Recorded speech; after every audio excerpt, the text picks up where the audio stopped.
Whether you're a computer professional or a computer novice, welcome to the AdWa Technologies podcast.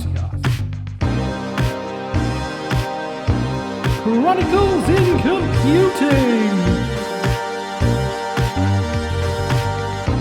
I'm your host, Adrian Walsh. Welcome to episode 5 in this week's show, My Story of My Journey, Part 1, and Robots Taking Our Jobs.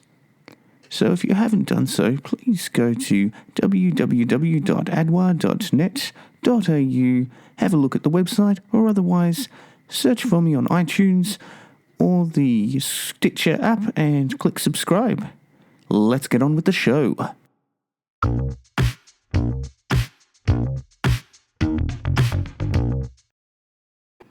So far, I've spoken about some of the interesting things in the IT and technology world. Now we'll take a step back to explain what I've done so far to get things up and running. Basically, a journal of how I got started. My story, part 1. This emphasizes that I'll need to make an update in future. So why did I decide to get into podcasting and build an online presence?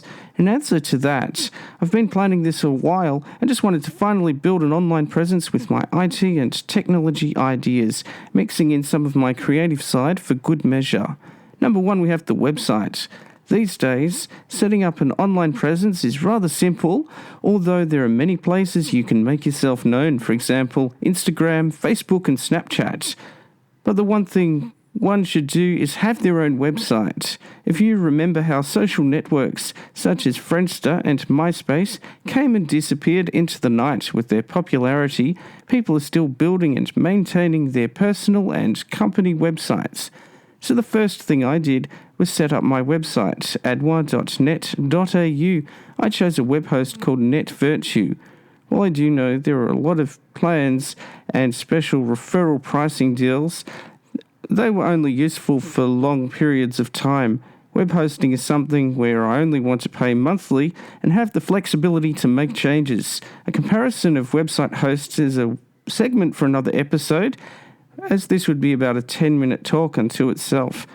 While I am a programmer, I ended up using WordPress templates, mainly because I didn't want to get into spending time and energy on things such as making sure the site displays properly on mobile phones.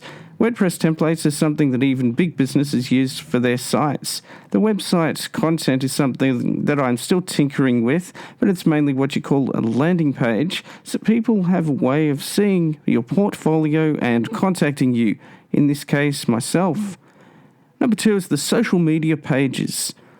I'm using Instagram as the primary tool to get myself known at the moment. It's been said that the way to build and keep your followers is to consistently post pictures and videos. At the moment, I'm doing a daily post approximately 6 p.m. each night. While there are websites, the one advantage of Instagram is the ability to get free exposure through hashtags. That is, putting the hashtag symbol in front of a word, and Instagram users can filter by these things. The number of tags or likes on each posting here allows me to have a free way of gauging which content is the most popular. So far I've found that if it's glossy, has my picture and a quote, it's very popular. However, I was surprised that an old picture of my journal and pen with a whiskey in a glass on my balcony, that was just as popular. I also have Facebook and Twitter pages, which basically end up as landing pages with watered-down copies of the Instagram account I have. The idea is to be as present on as many social networking places as possible, but without spending too much time on each network. Instagram is the primary place to post because it's the easiest place to post to, but it's also the only one where it cannot be fully automated. I haven't decided to pay for advertising yet, but I may experiment with that on Facebook and Instagram shortly. At number 3, we have the offline world. Now, I have made some business cards using a template, and I just went to the local printing shop to print them out. Sites such as vistaprint.com are good for big lots of cards, but I only wanted a small bunch, So I want to be able to change the design based upon where my venture heads. I'm currently also doing some networking when I go out, which is as simple as telling my friends who are interested in my content, or as complicated as joining some meetup groups on the internet. So if you haven't heard of it, meetup.com is a really useful site for this, where you can find meetup groups and have real-world meetups with people with the same interests as you. Number 4 is the podcast, the big one. I'll provide a plug for this one that I chose podbean.com, Podbean.com. The site is easy to use for podcasters, and all I needed to do was upload the finished sound file, and it gets immediately published to iTunes, and I can just post the link on my website. They have plans where a flat fee allows for unlimited podcasts. I previously used SoundCloud, and while their site is easy to use, the fee structures were confusing, and I didn't know how much space I got in total for that. So the hardest part was the initial setup, such as getting the iTunes feed and the technical stuff there all sorted. I've since also registered the podcast with Stitcher. Now feel free to message me on Instagram, Facebook, or any website that I use if you'd like to know more about this. And number 5 is ideas for monetization. I've just added this point for good measure. This is something I want to do for fun at the moment, but if any sponsors or points of revenue come along, it may be a chance for even more fun. This is something where I could sell t-shirts, figurines, or even some premium online courses, just in case you wanted to ask. I have a Shopify.com store ready for when I do want to start selling items, and this will simply link to a PayPal account, removing the need for any worry about e-commerce and online payments. Number 7 is automation and stepping back. Just a point I added that I can automate some of my tasks, and this will allow me the chance to do even more stuff. So there's some content for another episode again. And finally, number 8, I have the other important stuff. While I'm looking at making a business, if this venture turns into something for tax purposes, I'm just doing this with what I call an operation as a sole trader. And that's where any income I earn just goes onto my tax anyway. Now, this is not a show for providing financial advice, but it's providing tech advice. In Australia, go to the ato.gov.au for some great information about tax law, or of course in America, irs.gov. And so for any other country, just Google for your relevant tax agency or just speak to your accountant. Now, some ideas that you can take away from this. These points are more like business advice that I'm about to go into, but can also apply to life in general. Anyone can start an idea from nothing and build upon this from the point of nothing to the point of something. Potential customers usually don't know what they're after until they're exposed to the offering. Experiment with ideas based upon feedback. Basics such as a website are most important, but things like social networking are an added bonus. And of course, business cards. Don't forget those. While there is so much content you can consume to allow yourself to sell yourself, be that books, audiobooks, podcasts, YouTube videos, motivational quotes, etc., nothing beats just getting yourself out there. There are many famous books that explain the ideas of putting yourself out there, such as You Inc., The Art of Selling Yourself by Harry Beckwith and Christine K. Clifford. And in concluding, a wise man said to me this week that it's the brand of you that you're selling. And I'll add that when you put yourself out there, whether this in business or in life, the work that I'm doing is literally putting myself out there and having fun whilst doing so.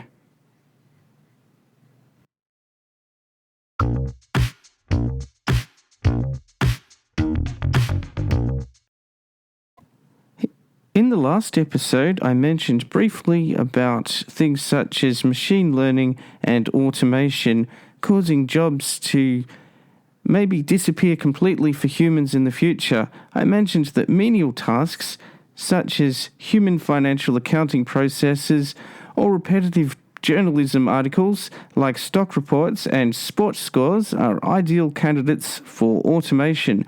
Currently, this means that more quality work can be completed by the people who used to do them, which in this situation does not account for the event that corporations will instead sack these workers to improve their short-term finances. Moving into the more controversial topic of driverless vehicles, Google, Uber, and even Apple are now working with car manufacturers to make driverless vehicles a reality. Despite the ethical and legal barriers, there are people powering ahead to a point where, statistically speaking, the safety benefits of driverless taxis and ride-sharing vehicles, even delivery vans and trucks, will so dramatically outweigh those of keeping human drivers that the change seems inevitable. Now, the thing is, though, that I was trying to find how many jobs may be affected by this.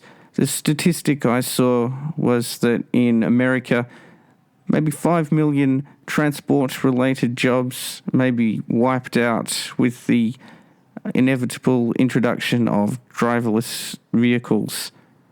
There is much debate over how suitable some of the solutions to counter robots making jobs redundant where a person is unable to retrain. I'll give a run-through of some of these without going into the debates of each. Now, at number one, we have providing retraining for new skills. Even without robots being a big problem, we have seen the disappearance in the Western world of widget-making factories to cheaper countries. Australia in 2017 has finally realised the disappearance of car manufacturing, for example. Corporations sacking workers to replace them with robot labour without reallocating work will have a social obligation to provide retraining in new skill areas, or otherwise government will need to spend money doing this instead of citizens who cannot afford the needs of life, e.g. food, shelter, or anything in Maslow's hierarchy of needs, does not make for a good society. At number two, we have the basic right to a basic income. A basic income may need to be considered for every person on the planet so that they have a purchasing ability. As per Wikipedia on the subject of basic income is a form of social security in which all citizens or residents of a country regularly receive an unconditional sum of money, either from a government or some other public institution, in addition to any income received from elsewhere. So basically, making a basic income a human right, so to speak.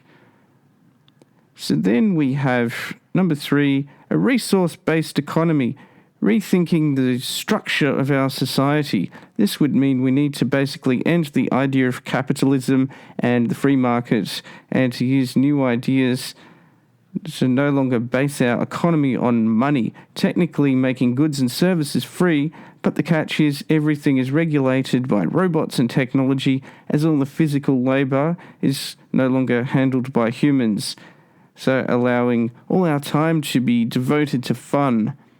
Interestingly, here's a description of a segment from a documentary on Netflix called Zeitgeist Appendum. Now, the description I have taken from Wikipedia, so I'll quote from now.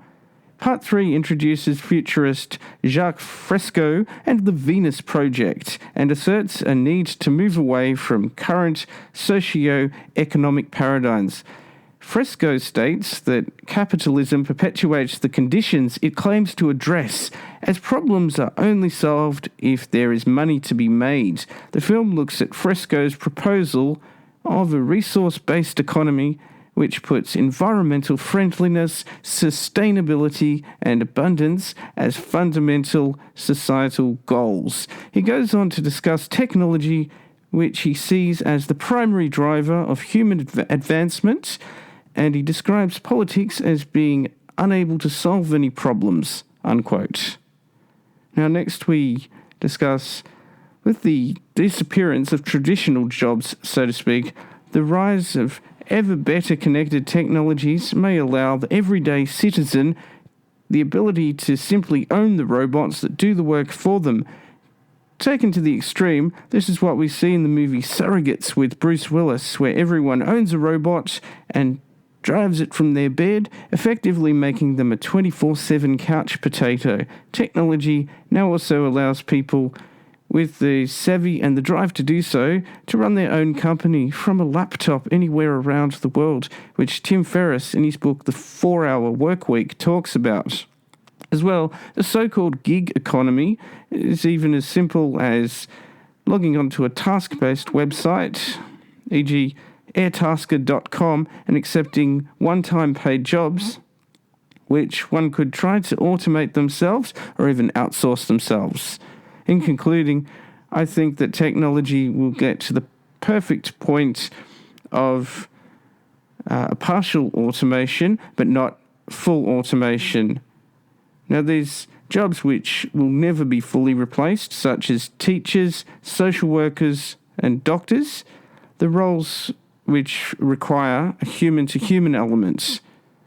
Now, we need to get people to retrain in some of these roles where their roles get automated and made completely redundant. There's also some great books you can read for more information, such as Rise of the Robots, Technology and the Threat of a Jobless Future by Martin Ford. And the other one that I have really enjoyed is Humans Need Not Apply, a guide to wealth and work in the age of artificial intelligence by Jerry Kaplan.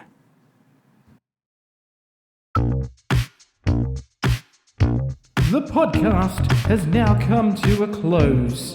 Please visit www.adwa.net.au.